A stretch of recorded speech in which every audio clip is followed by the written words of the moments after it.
Welcome to the Top 10 Gardener with Master Gardener Ken Lane. Gardening can be challenging, but with Ken's tips, tricks, and top 10 advice, you'll reap huge rewards. Now welcome your garden host, Ken Lane. And welcome to this week's edition of The Mountain Gardener. Your host, Ken Lane, here every week talking about the landscapes of northern Arizona. And wow, I'm starting to get a lot of work done out in the yard. Now, things aren't really blooming that much. I've got some pansies that look good, some heucheras or coral bells. They look fantastic. All my evergreens are just shining right now. So the hollies by the front door, the ivies all have lights in them and they're just pretty. It just feels good. I have been taking time to prune back my wildflowers. I've got quite a few wildflowers. They're just stunning. They bloom so easily. They're natural, they're native, low care.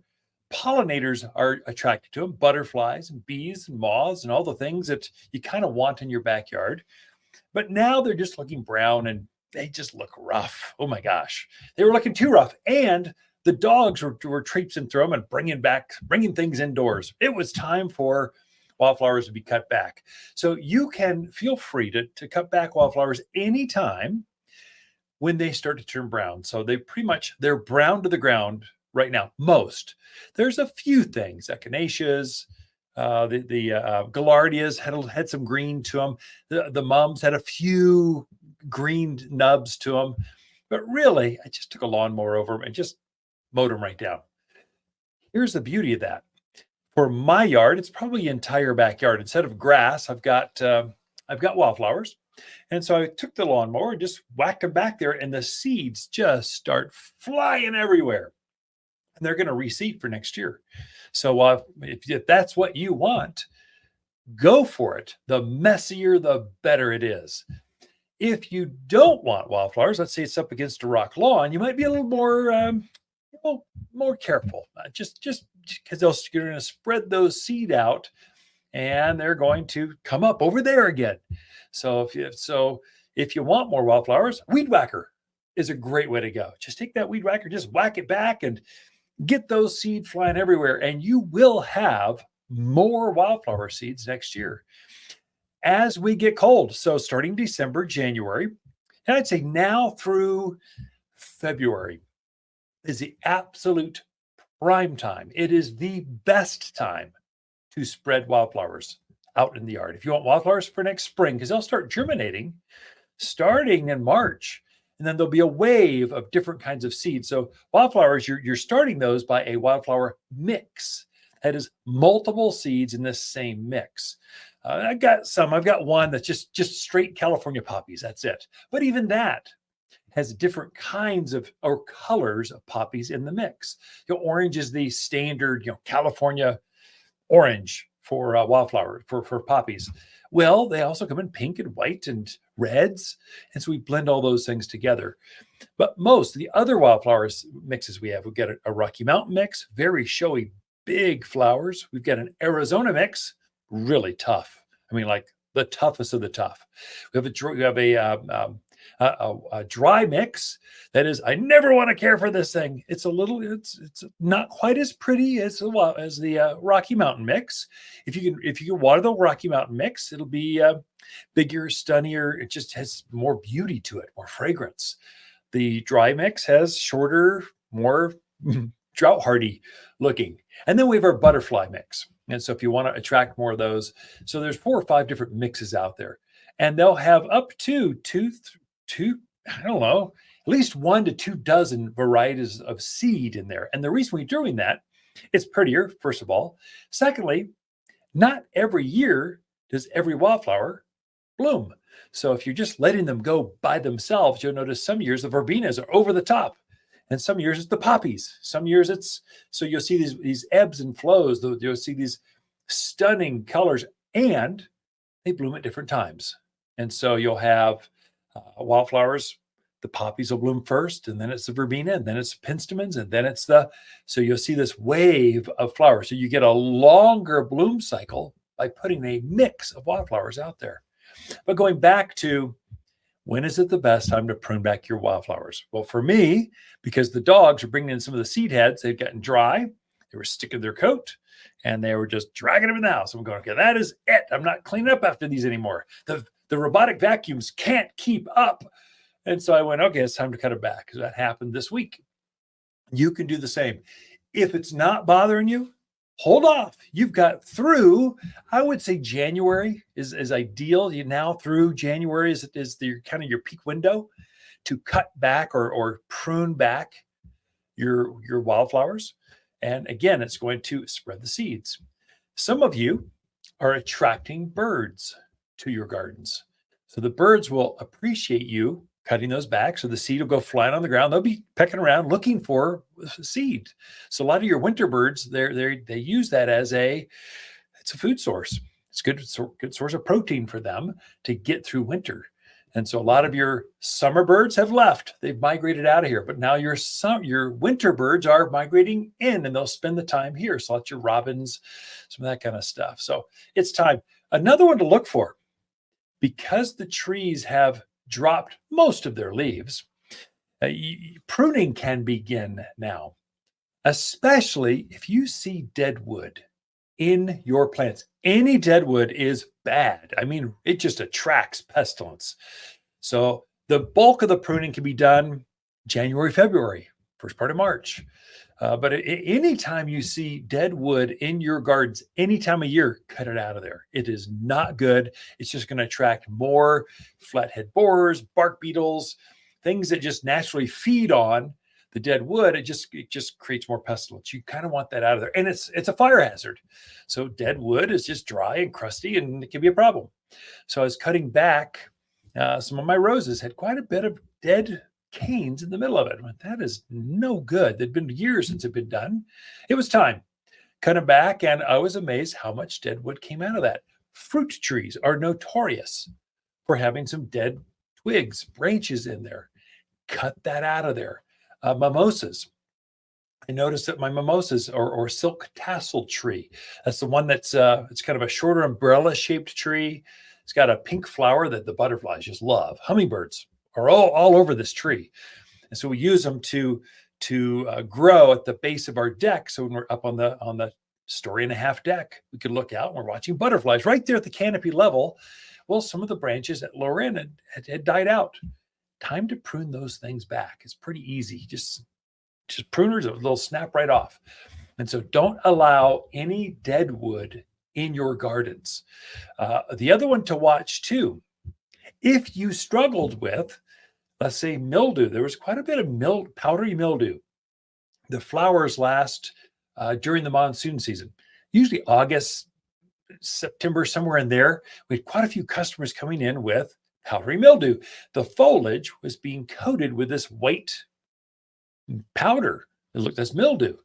It's actually sucking the life, the sugars out of the plant. It coats the foliage so it can no longer create photosynthesis. So the sun is not able to get into the plant because it's coated in this white powder. That comes back every year by the spore that hangs out in the ground or on the foliage as it drops. If you saw that, pick that stuff up and get it off your property, or it will just come right back on that plant immediately. So as you're cleaning up, remember, where did I have issues? Where did I have insects? Where did I have powdery mildew or spots? Those plants, you kind of want to prune back real hard, clean up that foliage and get it out of it, bag it up and throw it away or burn it or just get it out of there so that you can break the cycle. And so many of your aphids and your thrip hibernate underground. So they were on your roses. Now they're down in that litter at the base of the rose. They're going to come right back at you starting in March. So cleanliness is next to godliness. I know that's not biblical, but it sure is in the Bible, the Garden Bible. Cleanliness is next to godliness. I mean, just clean things up. It'll keep it from coming back at you in spring. So we got a little hiatus here. The pressure's off in the gardens, except now's the time to clean up and clean up at your convenience. It's a big window that you've got that you can use with that. All right, we have a lot in store for you. Some great garden questions coming up with Lisa Lain right after this, after we take a quick break. Be right back. You're listening to Garden Master Ken Lane, owner of Watters Garden Center in Prescott. Join his daily podcast for timely garden advice seasonally right for the gardens. Ken can be found throughout the week at Watters Garden Center in Prescott or through his website at top10gardener.com. You're listening to Garden Master Ken Lane and the Top 10 Gardener Podcast. Welcome to the Top 10 Garden Show.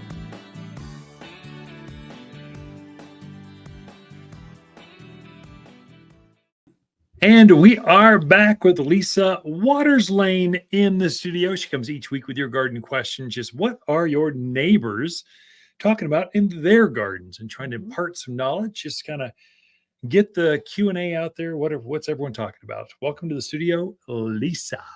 Thank you. Good to be back. How are your holidays going so far? Pretty good. I have most of my shopping done. Really? How about me? Anymore, it's so easy to shop. I have yours, and they're actually surprisingly good this year. Usually I struggle because you buy what you want. But this year, pretty cool. I'm excited. Yeah. So yes.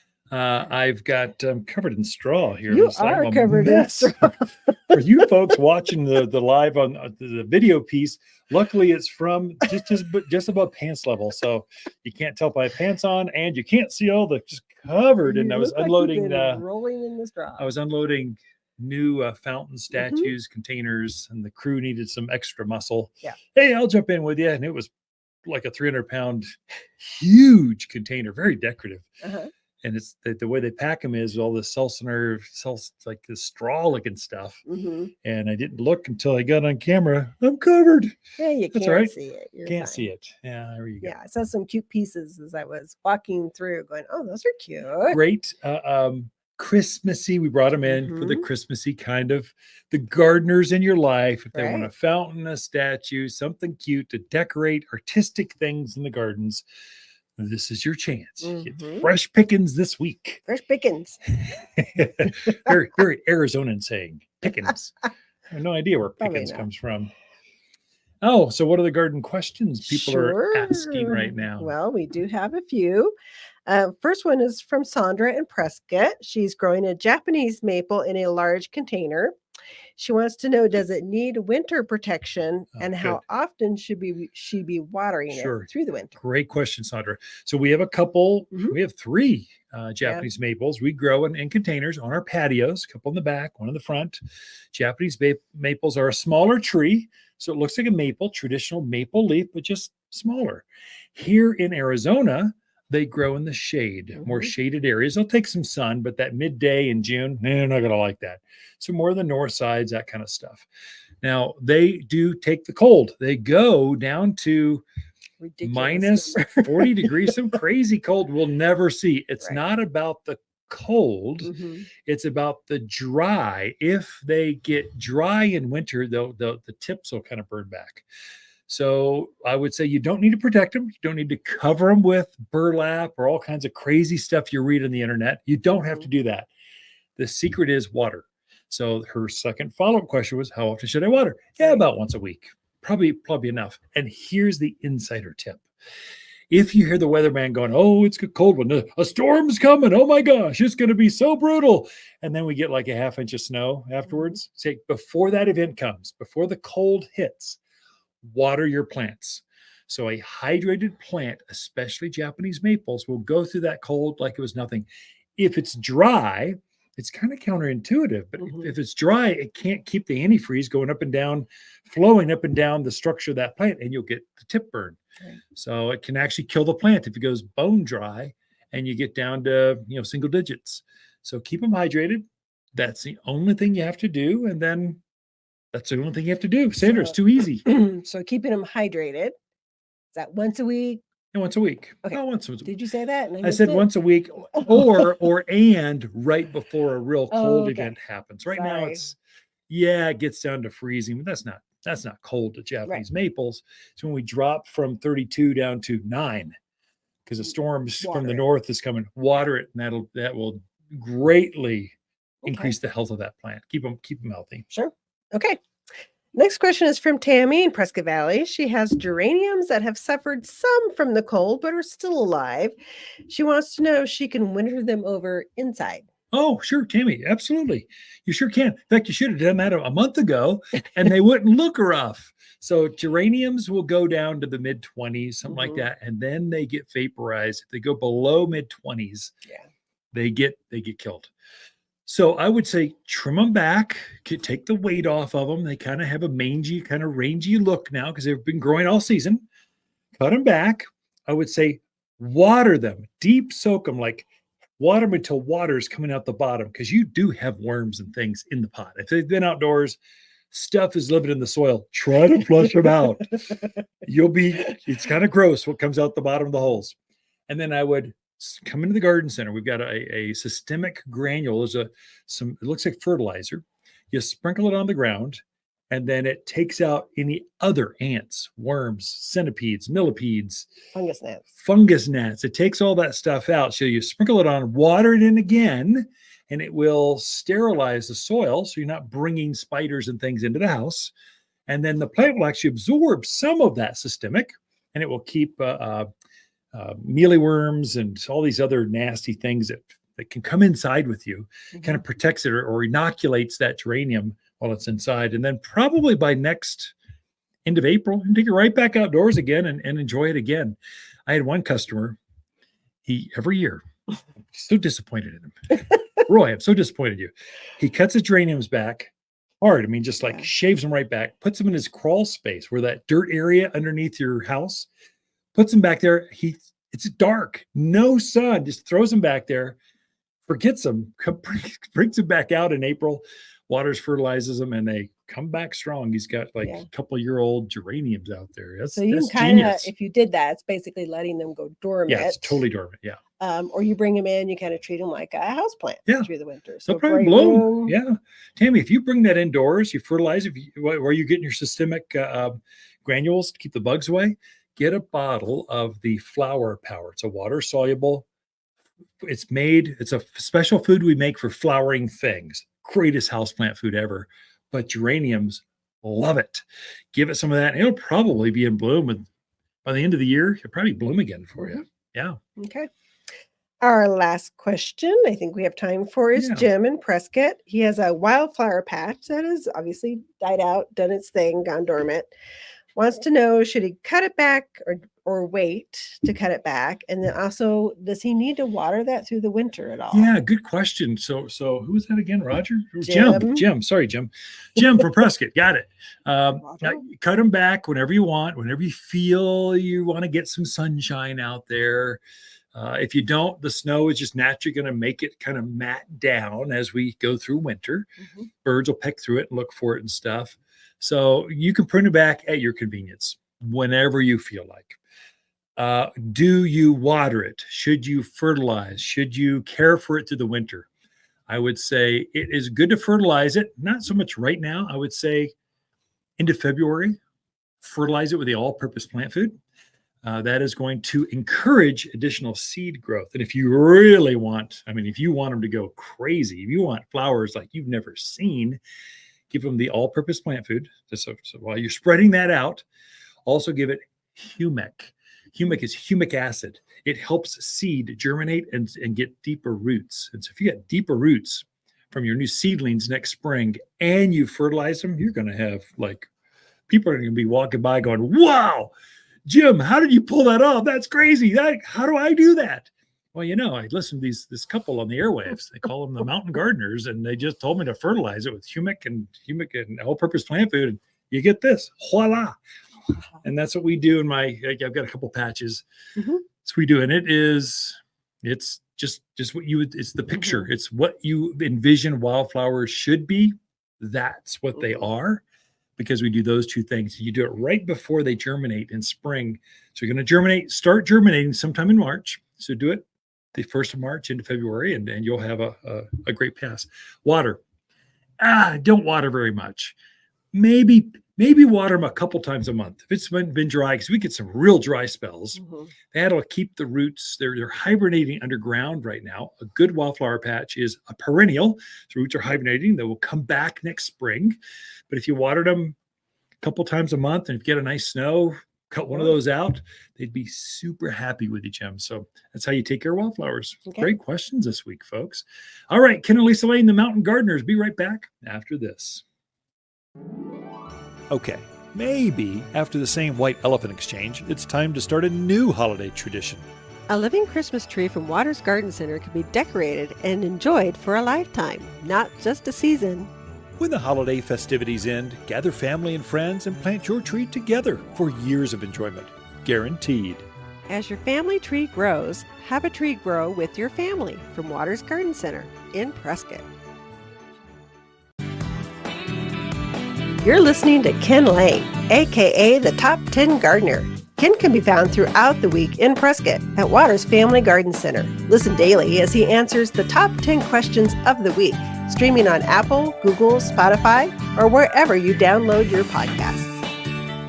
You've tuned in to the Top 10 Garden Show with garden expert Ken Lane. Join the conversation daily as he answers timely garden questions. Email Ken a question directly from your phone to his desktop through the web at wattersgardencenter.com. That's Waters with 2 T's, gardencenter.com. Or visit face-to-face throughout the week where he can be found at Waters Garden Center in Prescott. Now welcome your host, Ken Lane. As I clean up some of the gardens, I like to add some fertilizer. Now, fertilizer can be manure. Now, over my vegetable gardens and my flower beds, as they're cleaned up, I do like putting some organic material on top of that, so as it just composts slowly over the winter. And so when I'm ready to plant, starting into February and March, I'm just ready to go, just like that. It's been sitting there, just doing the garden a favor. It attracts more worms. There's a lot of benefits. But in addition, I'm also adding some fertilizer. This is a great time to fertilize your evergreen trees. Some of them in your neighborhood, you're starting to see them to turn yellow. So deodar cedars, pine trees, Colorado spruce have this. They look unhealthy. They have this yellow hue. We call it winter chlorosis. So as the days get real short, and you're sensing the days are short right now, and they're only going to get shorter for about another week. Let's see, the 21st, I believe, is the winter solstice, shortest day of the year. And then it will get longer from there. So plants they're feeling it. And so they're showing up there, this yellowing, this winter chlorosis. And so fertilizing plants now keeps that chlorosis away from your plants. It keeps them greener, richer, fuller, thicker. And it will set the stage for next spring's additional growth. So mainly you're just keeping them green right now. Now I have quite a few customers so really we fertilized heavily last September, October. So it's been a couple months. It's time to hit them again, especially your evergreens. But what back then I had several customers that they read something online. You can't believe everything you read online. The internet is not always right. In fact, frequently I'm baffled by why people read this stuff. But plant spikes. So they make this real hard spike that you drive into the ground. And the myth is one spike will fertilize the plant for a year. Now, the spike does actually stay in the ground in the garden for a year. I find that they just don't work though. And so I think the secret is one spike doesn't do it. It takes a dozen of them to fertilize a bigger tree. And then even then, you need to put it where the fertilizer is releasing, where the feeder roots are. And where are those?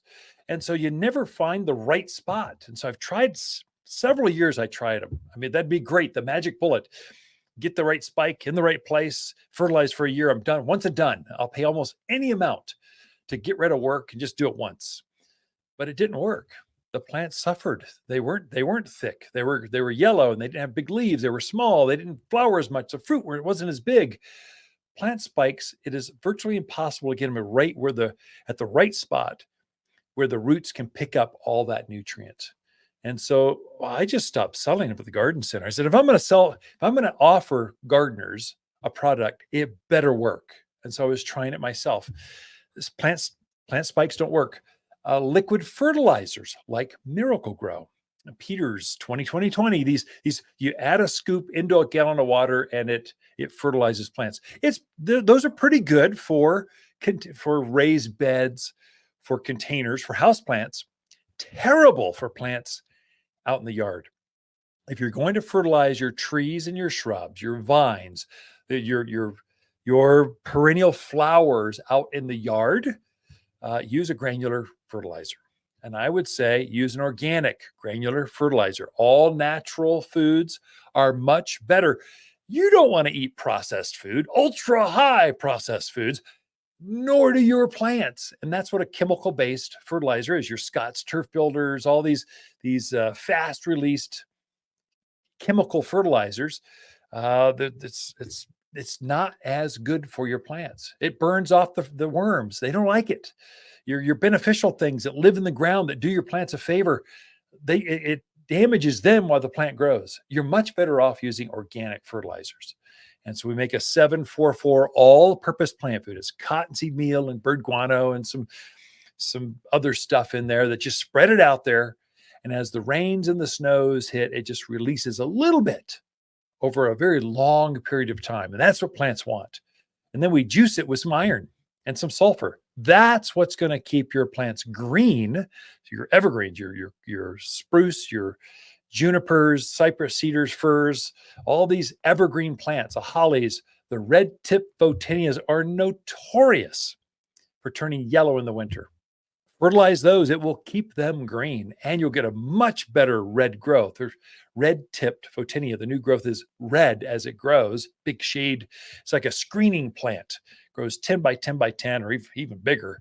But if you fertilize that now, you'll get tremendous red growth in the spring. They usually start growing March, but it will mainly keep them green right now. It's game changer. As you trim things up, clean them up, rake things up, look for where bugs were or mildew was growing last year. Clean that area up, then fertilize it. It'll keep it green, keep it healthy, and get you better growth that is pest-free, disease-free next spring. But now's your time to do that work for spring growth in a couple months. Hey, we've got more in store for you. Be right back right after this. The holidays are here in Arizona's Christmas City, bringing family closer and those chilly winter winds. While you're decorating the outside, don't forget to brighten up the inside with exotic Christmas plants from Watters. Beautiful Christmas cactus and poinsettia are coming to town, grown exclusively by Watters in colors you won't find anywhere else. Unique, vibrant, and guaranteed to warm even the dreariest winter day. For exotic Christmas plants at Watters Garden Center in Prescott.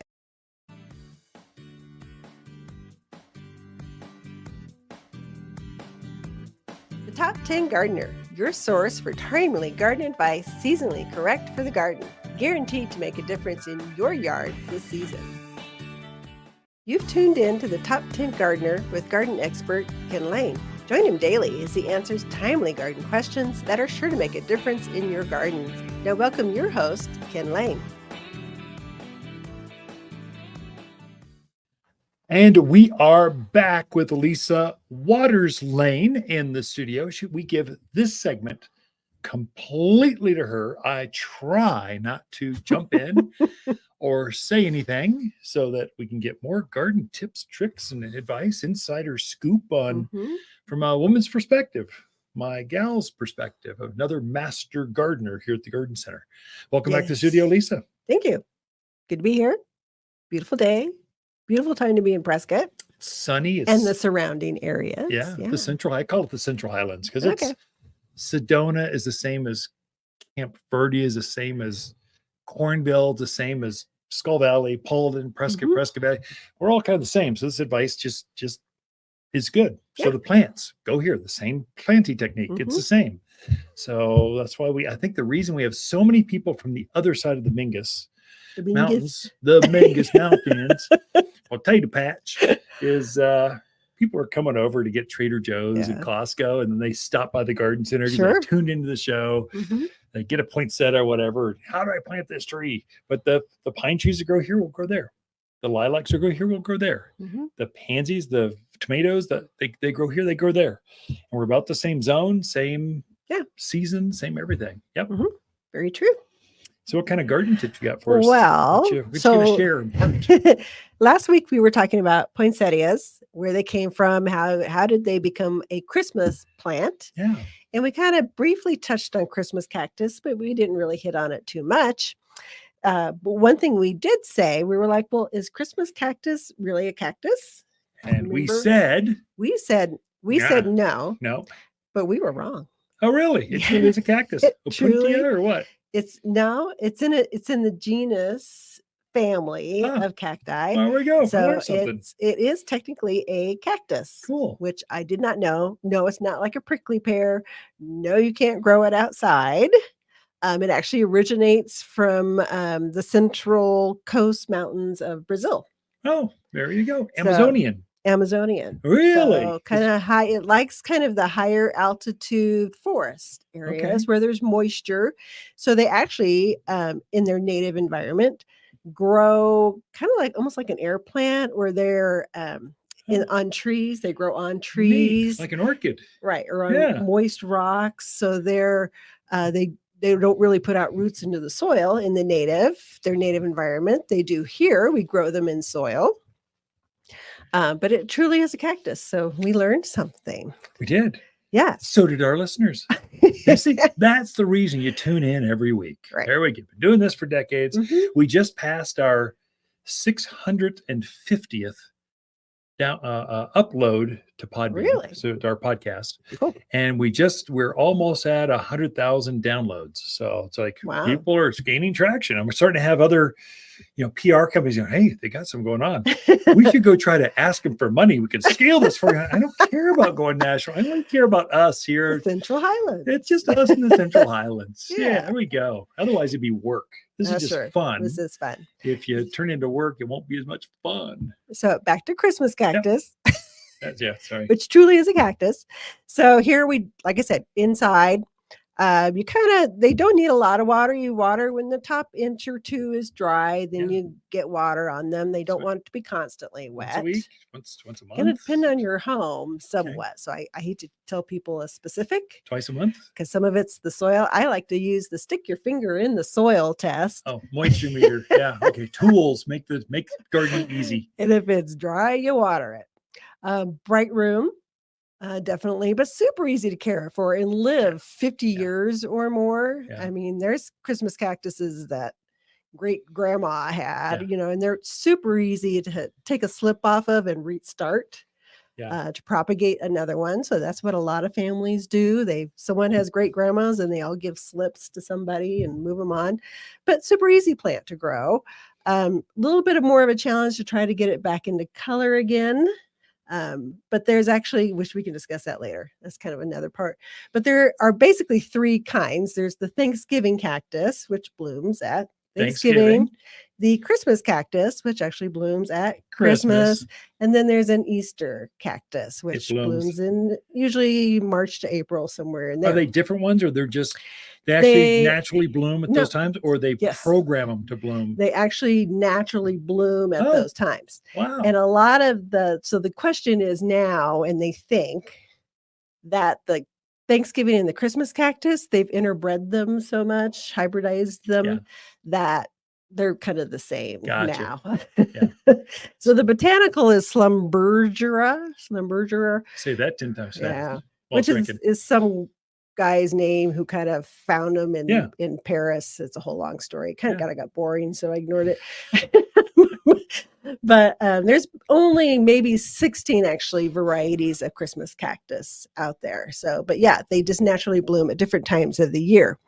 They became an autumn bloomer and a spring bloomer. Basically, there's two models. Yeah. Mm-hmm. So kind of like Heath or Heather. They have a spring and a fall. Right. Yeah. Mm-hmm. Plus, they've kind of interbred them, and there's a lot they do to that. Became fairly popular in the 1800s is when they started becoming popular. And so there's basically kind of three stories as to why they're Christmas cactus. Because they're from Brazil, not so it's hardcore Catholics and stuff down there. I don't know. It's well, that's kind of what the stories are. So the first story is there was a young man in Brazil. He was in the jungle and it was just hot and it was humid. And he was praying to God that God would just kind of change the weather because he was just miserable, which who wouldn't be in the jungles of Sounds like a Jonah the whale story or whatever. So he was praying that, God would change that. And then on Christmas Day, he emerged from his hut and he looked out into the jungle and it was just full of flowering cacti. Oh, that's neat. So that's one story. Okay. Second story is I was thinking red and white or bringing more No. into it. The color of Christ and all those religious that's symbols. basically it. That's good. Okay, good. It's a good Brazilian story. There you go. I just want it to be nicer weather. The second one is a Jesuit missionary in Okay. Bolivia. He was trying to teach the Bible to the villagers, but he was really struggling because they didn't trust him. They just didn't believe him. So he prayed, and then on Christmas Day he prayed for guidance, trying he wants to help people, and suddenly he heard singing in the back, and he's like, "What's that?" And they were singing a hymn that he had taught them. Oh. And then he turned around, and there were the village children bringing flowering cactus into the church to give to the baby Jesus. Neat. That's kind of a neat one. Yeah, that's good. So that's a good one. They finally trusted him and Right. sang out loud. And then it flowered. Yeah, that's cool. And then the third one, and this is probably more likely, is because they bloom around Christmas. Oh, the science behind it is they bloom about then. That's basically what the Illinois extension was basically. They're Christmas cactus because they bloom around Christmas. So that kind of makes sense too. But I like learning the different legends and every hearing about them. plant has tremendous stories. Mm-hmm. And there's new ones being developed every year. We introduce at our spring open house. It's usually the weekend right before spring. We introduce a lot of the new things you'll never find anywhere else except here. We've grown them. It's a new. They're just being introduced here in this area at the spring open house. And so you see a new lilac that's maybe shorter or brighter or has a bigger forsythia with bigger flowers on it, something like that. So there's new ones and the people that developed those, that found them, that created that, propagated them, usually their names attached to it, and there's a story on how they found it. I know guys that go out there in Tibet between the 4,000 and 5,000 foot level. They just scour looking for new kinds of plants, and that's where this Christmas cactus came from. I'm sure they were scouring. Sounds like Bolivia and the Amazon, Brazil, and they found it and said, "Oh, we could grow that around Christmas. We'll call it a Christmas cactus." Right. Well, thank you, Lisa. If you need a handout on how to make it bloom again, we have one of those here at the Garden Center, or get it yourself. Just go to wattersgardencenter.com and type in the search bar, like Christmas cactus. It'll pop right up. So it's there to help you. All right. Throughout the week, Lisa and I, we camp out here at Watters Garden Center. If you want more garden history on all things holidays, last week is poinsettias. This week's it's Christmas cactus. Come visit us. Back after this. Look, if your wife, mom, or dad wants an ugly sweater for Christmas, get them a sweater, not some piece of plastic. But if someone you truly care about loves their garden, a gift card to Watters makes perfect sense. Next spring, she can pick exactly what she was hoping. We all know it's not the same as a huge flower basket or fragrant rose, but hey, it's winter. Gardeners understand. Watters online gift cards are found at top10plants.com or at Watters Garden Center in Prescott. You're listening to garden expert Ken Lane, owner of Watters Garden Center in Prescott. Look for more tips, tricks, and garden shortcuts through Ken's website. Additional shows of this podcast, read his weekly garden column, or follow him on Facebook, Instagram at wattersgardencenter.com. That's Watters with 2 T's, gardencenter.com. Welcome to the Top 10 Garden Show with Ken Lane. Listen to Ken's tips, tricks, and garden shortcuts guaranteed to make your gardens more beautiful than ever this year. Now welcome your host, Ken Lane. So lots of holiday plants going out right now from the Garden Center, at least here in Prescott. So we're kind of famous for our poinsettias, Christmas cactus, even houseplants are going out. I've noticed quite a few bigger trees, that is pine, spruce, firs, the big evergreen trees. So people are decorating or adding to, and it is perfectly fine to plant right now. It is absolutely a great time to plant. I thought I would give you an insider tip on how to plant that in the yard right now. So your pressure's off right now. So plants are dormant. They're moving, they're alive, but they're in stasis. They're kind of slow motion. And that's why it's so difficult to make a mistake by planting now. If you do make a mistake, it will be you planted it, walked away, and didn't do anything until it wakes up next March. So it's going to need some care over the next, 8 to 12 weeks. It's going to need some water, basically, a couple times a month. And when you're planting it, the secret is making sure you hydrate that surrounding soil well, because that moisture will stay there for a long time. It'll stay around that root ball for a couple of weeks, which is great. Whereas if you were to plant this in March when it's windy and dry, in June when it's just blistering sun, you'd have to water that thing every 2-3 days. Now you don't. So the pressure's off. The plant likes it because it'll wake up next spring and go, what happened? I went to bed. I was at the farm and I was growing in this beautiful bucket and now I'm in the yard. What is this? And so here's a couple tricks, especially for evergreens. So I'm planting some Arizona cypress at our yard, just in between the houses. So I want to block between the two buildings, my house and yours. And I don't want to see you in your kitchen, your skivvies, making your coffee. I just don't want to see that. I'm going to block that off.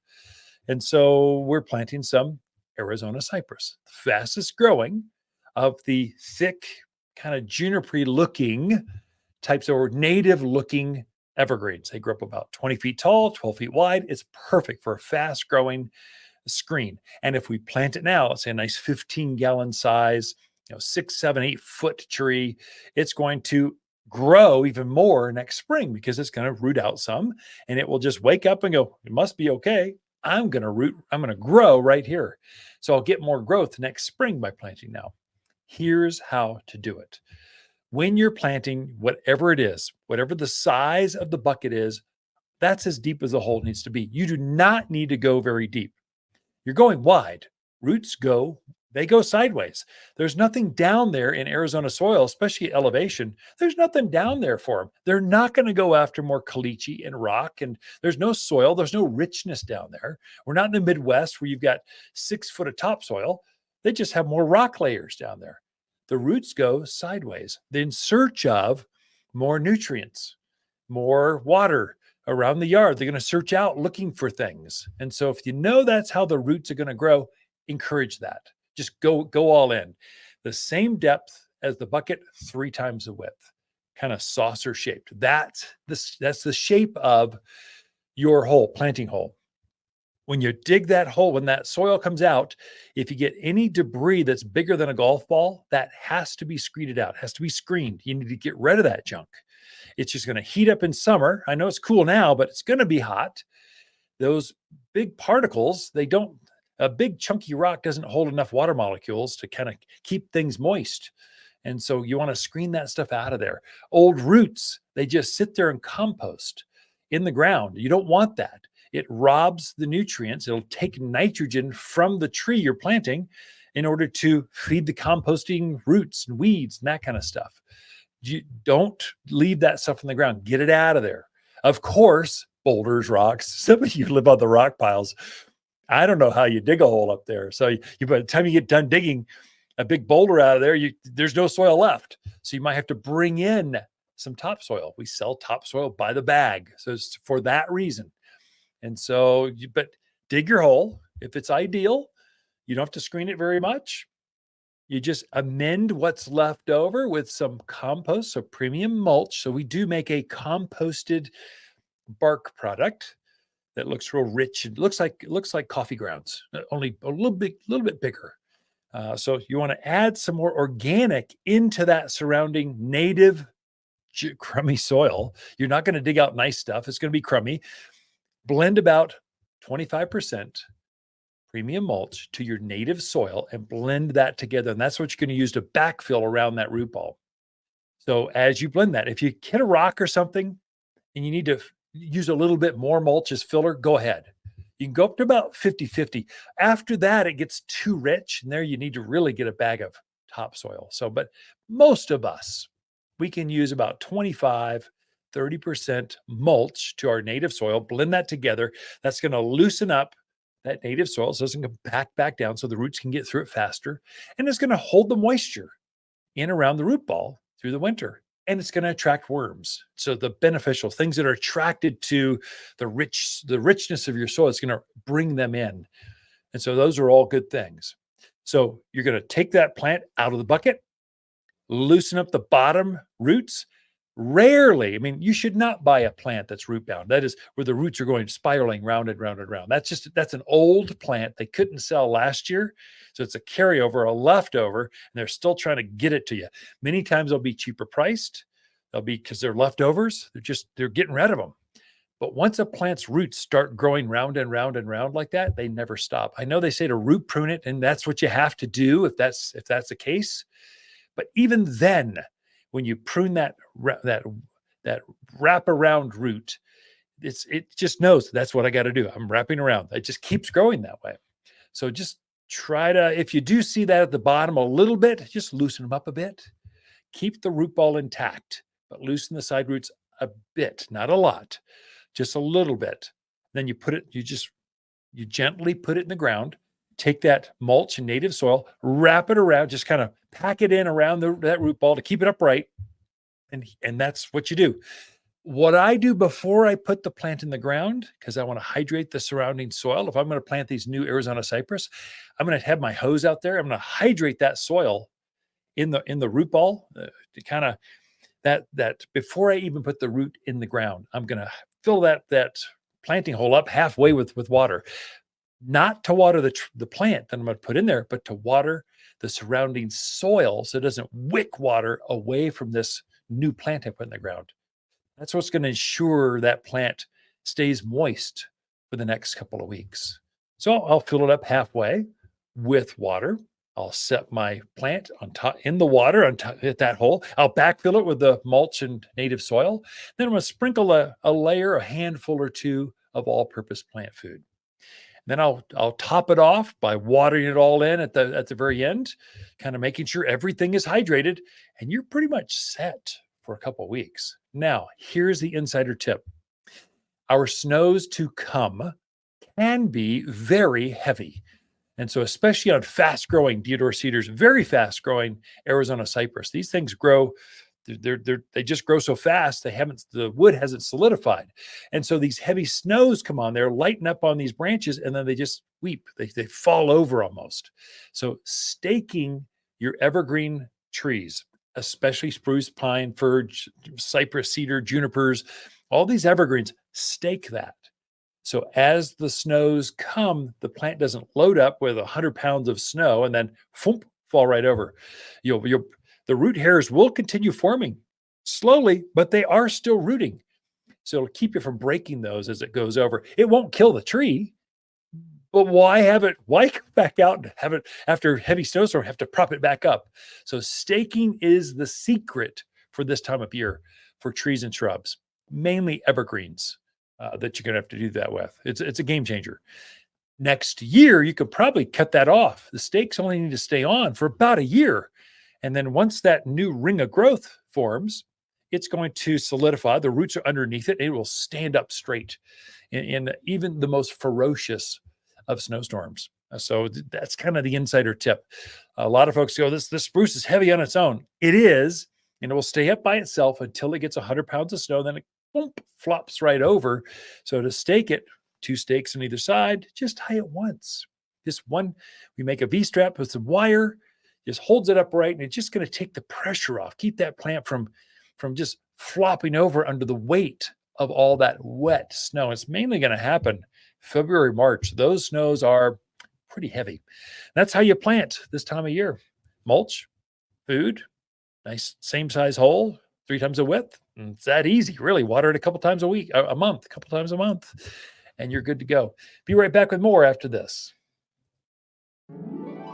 Okay. Maybe after the same white elephant exchange, it's time to start a new holiday tradition. A living Christmas tree from Watters Garden Center can be decorated and enjoyed for a lifetime, not just a season. When the holiday festivities end, gather family and friends and plant your tree together for years of enjoyment. Guaranteed. As your family tree grows, have a tree grow with your family from Watters Garden Center in Prescott.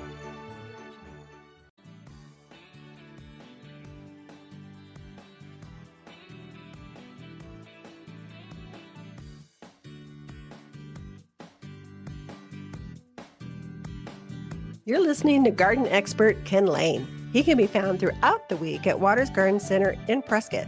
Thanks for tuning in to the Top 10 Garden Show. You've tuned in to the Top 10 Gardener with garden expert Ken Lane. Join him daily as he answers timely garden questions that are sure to make a difference in your gardens. Now welcome your host, Ken Lane. This has been a very busy week for me and the crew here at Watters Garden Center. Now, we've got some time to take care of or nurture or clean up or maintain the garden center. And so we've been changing out every single light bulb in the garden center with LED lights. So we're converting all the fluorescent, T8, the traditional fluorescent light bulbs. It's getting expensive. They're hot. They're difficult to maintain. You're up there all the time, change the light bulbs every month. LEDs, we've been experimenting with those, and you put them up and they're good for years, and they reduce your electric bill by dramatic amounts. And so now commercial settings, we have literally hundreds of bulbs, and they're on all the time. It's like you come in, you turn the lights on, and they stay on. And so we've changed out hundreds of them already. We didn't give it all changed out. I mean, it's just a portion of them. And we've got a reduction of electricity by $600. It's amazing the difference. So the incandescents, we have a few of those, not very many. Mainly it's the 4-foot tubes. We've changed out the fluorescent ones with LED. We take the ballast out, rewired it, and I'm pretty handy that way. So, research a YouTube video that shows how to do it. Kind of go, hey, you try it once with the lights off, with the power off. So I'm not going to electrocute myself. Deep respect for you electricians. I do have respect for being electrocuted, but with the power off, you're pretty safe. You try it. And then you go, oh, let's follow this again. You try it once, go, hey, this worked. It's pretty good. And so now we've changed out. We just finished the last one this week. And this is stuff we can do in the winter because it's not quite as busy. I could never do electrical work in March and April when it's just mayhem. Customers are everywhere. They've been inside way too long and they want flowers and vegetables and new flowering shrubs. They're just all in. And so now's the time I do. And this is what I love about being a small business owner. You never get bored. You're not specialized. I mean, yes, I do plants, but that's my passion. I just love when I get really stressed out. I've been shopping credit card rates or insurance or whatever too much. I get an irritated customer that just they suck the life out of you, and you just need a boost. I go out and I talk to my customers about gardening, plants, my favorite, what works, what doesn't. It's like a joy. But then I get to be a plumber or electrician, or I get to lay pavers or shop for a new car. You're always doing different things. And so you never get bored. And the beauty of a seasonal business. So spring is our peak time because every department's open. So we don't have vegetables right now. We got a few winter vegetables. I think there's some left. Very few perennials. That department's kind of shut down. These are major volume going through with that. We have lots of trees going out now, lots of shrubs. So that department, lots of houseplants, lots of Christmas plants. Those departments are still going, but half the departments are kind of at half throttle. So I've got time, whole crew, we've got time to maintain it. So we sat down and we put all new shopping cart wheels. I hate going to a retailer and the carts are all wobbly and squeaky and you're flopping around. It just drives me crazy. And I don't like that for myself. I don't want that for customers come spring. So we have, 100 shopping carts, something like that. There's a lot. And so we changed out the wheels. So they'll be nice and straight and they work well next spring. So these are things you never get bored being a small business owner. So could I make more money in corporate? Probably. But would I be as happy? No way. Would I get bored sitting in a cubicle? Absolutely. So I just love owning a small family garden center here at Watters Garden Center. Truly. All right, that's it for this show. We will be back next week. Everyone, until then, have a happy holiday, Merry Christmas, and happy Hanukkah, I believe, for all my Jewish friends out there. Throughout the week, Lisa and I camp out here at Watters Garden Center. Look, if your wife, mom, or dad wants an ugly sweater for Christmas, get them a sweater, not some piece of plastic. But if someone you truly care about loves their garden, a gift card to Watters makes perfect sense. Next spring, she can pick exactly what she was hoping. We all know it's not the same as a huge flower basket or fragrant rose, but hey, it's winter. Gardeners understand. Watters online gift cards are found at top10plants.com or at Watters Garden Center in Prescott. If you want a more fruitful garden, increased success in landscape that just feels better, then tune in daily to the Top 10 Garden Podcast. Years of tips, tricks, and garden shortcuts are guaranteed to make your gardens nicer than ever. Listen to this podcast or read Ken's weekly garden column by visiting wattersgardencenter.com. That's Watters with 2 T's, gardencenter.com. Thanks for tuning in.